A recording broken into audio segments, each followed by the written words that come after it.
something written here for you all, so I guess I'll just get right into it, really. All right, my name's Chad, and I'm an alcoholic. So the day of 6/20/24. Yes, man. And a desk man. I came to the salvation on my own validity. I moved out of my apartment. I lost jobs, trust, self-respect, and I still didn't think I had a problem. I went to detox with the slight idea that I could detox and go stay with family. Skirt the whole rehab idea to the side. As I came to learn, that was not God's plan for me. Detox gave me a staple printout, and I actually pulled that out while I was writing this because I still have it, of a list of rehabs to go to. The Sally was on that list, and I called just about every other place that offered 30, 60, and 90-day program that would accept my access insurance. None had beds available for like a month. You know, and again, this was part of God's plan for me. I called the office here and checked the boxes that allowed me to, come in. I was of the age range. I had all that stuff you guys know. And I asked them, because I saw the 6 month on there, 6 month residential and treatment. I asked, is that a hard 6 months? And they told me, yeah. Click. And I hung up. And I figured, I could still find a place eventually, right? It can't be that hard to find a 30-day rehab. It was. So I was getting out of detox, and I stayed at my grandma's place. And it was supposed to be like 2 days max, and I got like a week out of it. And every day I was calling this thick packet of phone numbers. I even called TLC before I decided to come here. Yeah, I know, right? So, like I said, I got a week out of it, and I finally bit the bullet because I realized this was the place. So I called the Sally again, and I made sure I got here before 2 o'clock. I got here at 1:40, like the last possible time you can get in. And that was July 1st of 2024, of last year, I can say now. I still didn't want to be here. I was thinking, I don't want to be here. But, this was God's plan for me. I couldn't find any other place. I came here. It took me a while to admit that I wasn't doing things the right way. I wasn't listening. Yeah, sure, I showed up here. I went to my WTA. I was present in those AA meetings that you, Red Ropes, you'll know very well. Chris, Kyle, you'll know those. I was present there. I wasn't listening. I didn't want to listen. But, I started to. I eventually started to digest what I was being told within these rooms. I kind of, little by little, things started to click with me, so I lost my part on here. Give me 1 sec. So the attitude that I had when I got here, which is, this is my world, who let you in it? It's not the type of attitude to have coming here. I'm pretty sure it's an attitude about every one of us had when we first got here. This is my life. I'm right. I'm never wrong. And my addiction backed that up. Because, I'm never wrong. I'll never admit that I'm wrong. I admit now that I was very, very wrong. So I thought I was a whole person, and I wasn't. I came here a broken man. And it took me a long time to admit that my life was unmanageable. Because who is anyone to call me an alcoholic, right? Who is anyone to call me an alcoholic? I don't have the problem. But God's plan for me was to walk through those doors over there after shopping, and to open my ears, shut my mouth, listen.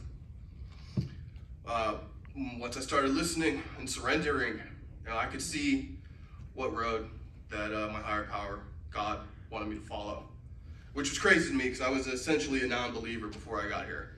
I had loose faith, but within coming to chapel service, I found my faith, I found my God, found Jesus. So it's weird to say out loud. And I was able to do all that here at the Sally. And I'm glad I had to follow the rules that they put in place. As tedious as they can be, they're there for a reason. You get a write-up here, you get an essay, get restriction. Oh no, can't use a phone, can't watch TV. Who cares? Outside, we mess up out there, we're going to jail. That's just the root of it. No one's gonna back you up. No one's just gonna give you a pink slip saying they do this for a punishment, and a light one at that. So I'm glad I had to follow these rules. I had to get a sponsor. I'm lucky with the one I got. A lot of identity with my sponsor, George.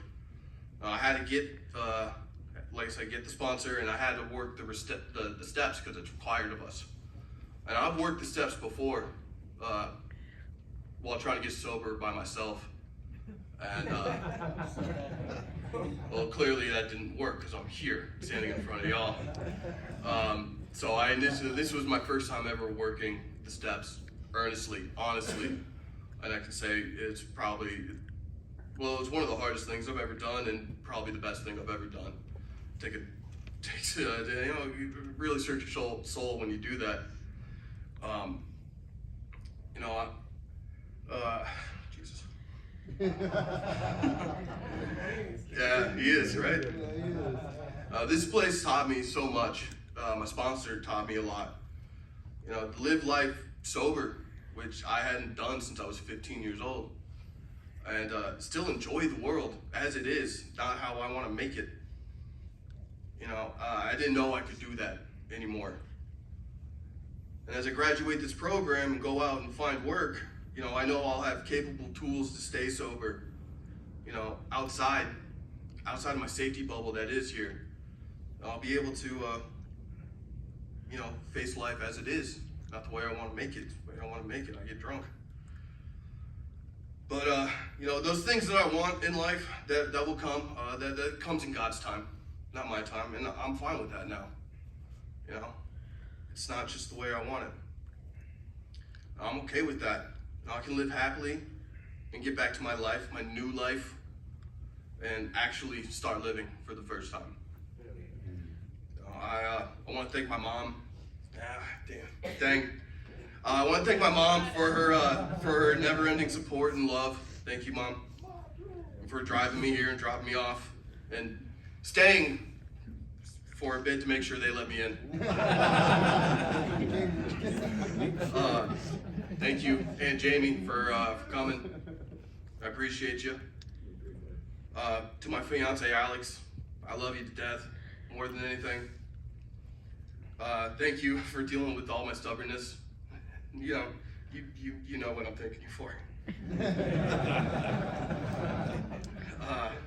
Thank you to the ARC, honestly, truly, from the bottom of my heart. You guys really did save my life. Thank you to the majors. Thank you to the staff here. Manny, Scotty, Pastor Steve. Thank you for my write-ups, my essays. Took them in stride. And I want to thank my brothers here in the house. You guys are a strong part of my sobriety, my recovery.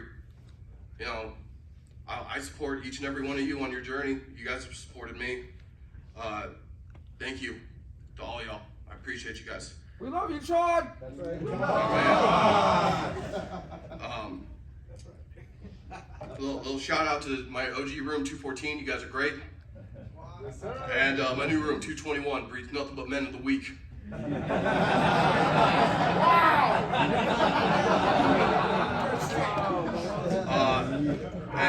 I'm gonna end this. I'm gonna end this here just with my paraphrasing from the video that I showed all the men here in the house except for you new guys when I was doing the 12-step study about a man and his son, and the man just wanted to get some extra time to do his work, so he gave his son a puzzle, a big intricate puzzle of a man in the world. He said, son, you put this puzzle together thinking you'd get a couple days out of it because it was a big piece, it was a lot of pieces. And he's like, then I'll come play with you. About 20 minutes, 30 minutes passed, and that son had that puzzle finished. And the dad asked, why? How'd you get this done so quick? And his son looked at his dad. He said, Dad, there's a picture on the box. You know, you put the man back together, and the world will fall into place. So thank you guys. Thank you, ARC.